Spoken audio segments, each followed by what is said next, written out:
Cerita ini diangkat berdasarkan kisah nyata tahun 2004. Sebut saja namanya Sandi. Ia adalah seorang bocah yang masih duduk di kelas 5 SD. Ia dikenal sebagai sosok bocah yang pendiam. Karena sifatnya yang pendiam itu, ia hanya sedikit memiliki teman. Seorang bocah yang suka menyendiri, misterius dan sulit ditebak. Membuat gurunya juga kesulitan untuk mengenali karakter Sandi. Tidak seperti teman-teman seusianya yang sangat aktif bermain di kelas sekolahnya. Hidup dari keluarga yang pas-pasan, tentunya dia bukanlah anak yang manja dan cengeng. Hanya saja memang sudah sejak kecil, ia itu introvert, pemalu dan suka minder. Dari Selasa yang tenang, suasana dalam kelas pada pelajaran bahasa Indonesia. Hening karena siswa kelas sedang fokus mencatat materi pelajaran yang diberikan oleh sang guru waktu itu. Tiba-tiba, Sandi mengangkat tangan kanannya. "Bu, izin ke toilet." "Ya, silakan," jawab bu guru. Sandi yang sambil setengah berlari menuju toilet sangat terlihat bahwa ia sudah sangat kebelet membuat gurunya sedikit tertawa.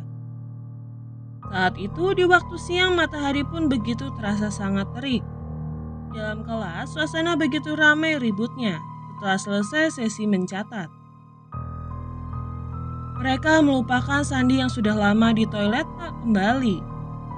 "Anton, coba kamu susul Sandi ke toilet sana," minta bu guru kepada Anton, ketua kelas.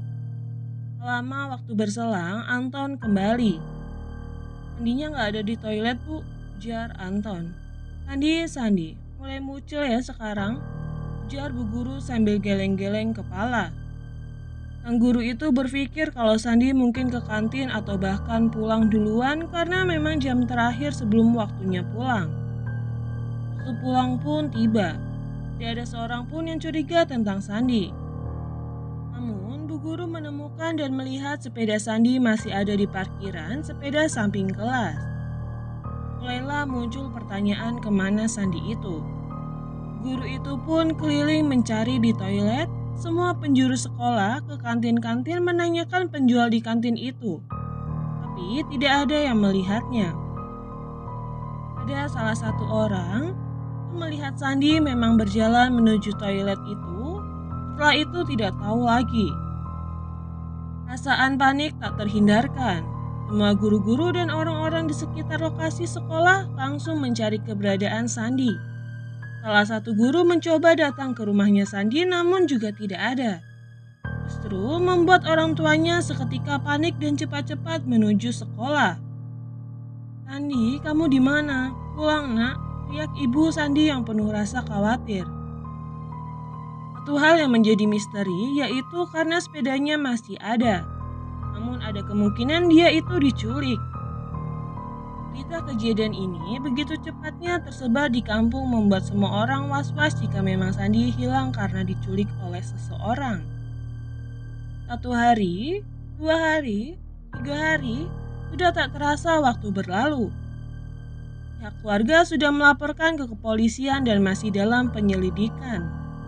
Keluarga Sandi masih sangat sedih dan terpukul berharap Sandi segera pulang. Hingga suatu pagi di hari Jumat, tiba-tiba salah satu tetangga datang menghampiri ibu Sandi. "Bu, di malam saya mimpi tentang Sandi. Entah tapi begitu terasa sangat nyata," ujar seorang tetangga itu. "Ya, apa Mas? Mungkin ada petunjuk sampean mimpi apa?" tanya ibu Sandi. Tetangga itu menceritakan bahwa ia bermimpi melihat Sandi dia digendong oleh seorang laki-laki yang ia tidak tahu siapa dan tidak melihat wajahnya secara jelas. Ia berlari mengejar namun Sandi dalam gendongan pria itu semakin jauh tak terkejar. Tetangganya itu pun juga berkonsultasi tentang mimpinya itu kepada tokoh-tokoh di kampung itu namun banyak persepsi yang berbeda. Ada yang mengatakan benar dia diculik seorang dan ada yang mengatakan bahwa ia dibawa makhluk halus. Mereka mencoba untuk mendatangkan seorang paranormal, siapa tahu ada titik terang jika memang dibawa oleh makhluk halus. Paranormal kampung itu mengatakan sulit untuk menerawang keberadaan Sandi karena menurut penerawangannya, Sandi saat ini berada di tempat yang lumayan jauh entah di mana. Dan paranormal itu juga mengatakan bahwa Sandi memang masih hidup. Dan ia dapat merasakan auranya Sandi saat ini ia dalam kondisi tenang, tidak terancam dan tersakiti. Tapi ia sekarang di mana itu yang belum diketahui. Hari keempat, kelima, keenam, proses pencarian masih terus dilakukan. Semua orang terus mencari dan mendoakan agar Sandi dapat segera ditemukan. Hari ketujuh, salah seorang penjual kantin datang membawa berita. Dia menemukan baju Sandi lengkap dengan celana dan sepatunya berada tak jauh dari toilet. Tepatnya di semak-semak belakang toilet sekolah di bawah pohon pisang. Semua orang lantas mencarinya di lokasi itu, tapi juga tidak ada. Timbul pertanyaan, bagaimana mungkin dia menghilang tapi pakaiannya tertinggal? Mana di semak-semak lagi? Ujar seorang warga yang ikut mencari suatu kejanggalan yang masih menjadi misteri. Warga pun mulai yakin jika Sandi dibawa makhluk halus. Hari ke-8 di hari Rabu sore, seorang laki-laki bernama Edi tiba-tiba berlari dan berteriak-teriak memanggil ibu Sandi. Bu, Sandi ketemu. Membuat suasana kampung menjadi gempar. Ia menemukan Sandi saat sedang mencari rumput pakan ternak di lokasi semak-semak belakang toilet sekolah itu. Ia menemukannya di dalam toilet terduduk dalam ekspresi wajah yang kaku, tatapan mata yang seolah tatapannya kosong. Sambil ketakutan dan merinding melihat kondisi Sandi, ia langsung saja menarik tangan Sandi mengajaknya berlari menuju rumahnya. Bagaimana Edi tak ketakutan saat menemukan Sandi badannya telanjang dan penuh dengan lendir, entah itu cairan apa. Setelah dimandiin, dibersihkan dan diobati, dipulihkan mentalnya, beberapa hari akhirnya Sandi dapat kembali pulih dan berbicara seperti biasanya. Paranormal kampung itu lantas meminta Sandi menceritakan apa yang sebenarnya terjadi.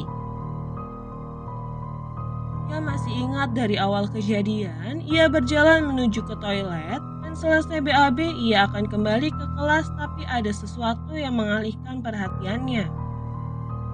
Yaitu ada bayangan hitam besar di pojok toilet seperti asap tapi menggumpal. Ia penasaran dan menghampirinya. Dan habis itu ia lupa apalagi yang terjadi dengannya.